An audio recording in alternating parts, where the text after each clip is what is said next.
Thấy bóc hướng nữa nè. Hay giờ nó sao mà em thương Ta tiền.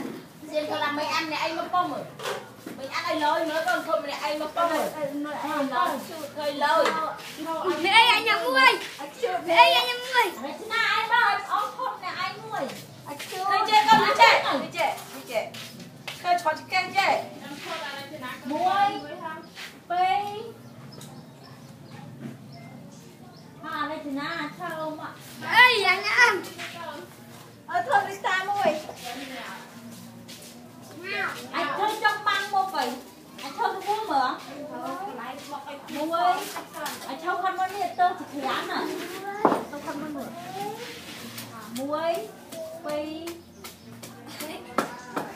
Tao tôi chắp kia ăn bằng to. Sao? Ăn.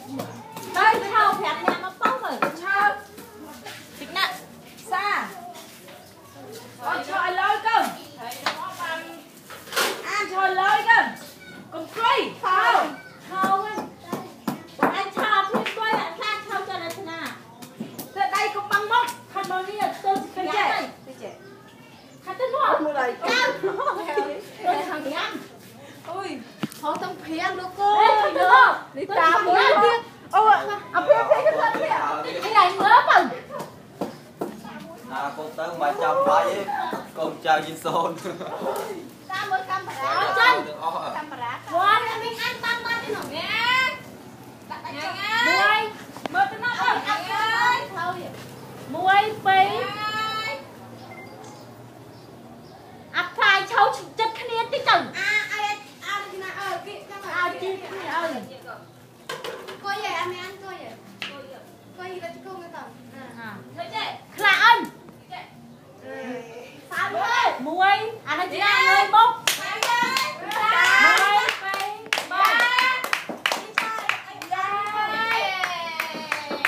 Má này phát không nhà anh mua nó cổng. Theo thức style rồi mua nữa. Không thì chị ạ. Không.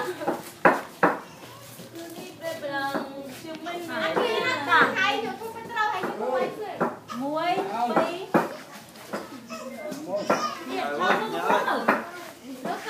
Còn cái muối mà.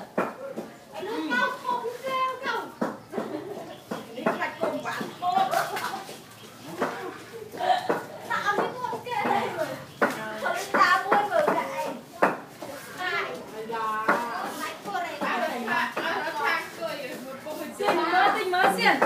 Một câu như xa rồi. Qua đây ăn là phải. Mơ mình đi xa. Mưa biết không nè em.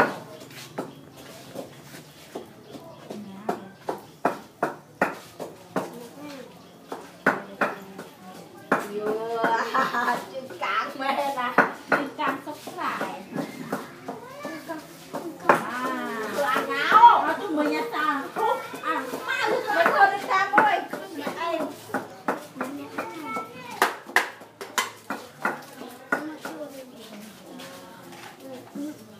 Ôi ăn đi thật.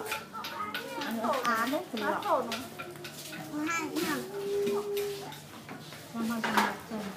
Ăn đã tha đã cho làm lời rồi. Nó sẽ ăn. Không có tiền. Tôi cho ăn. Sao ta ăn?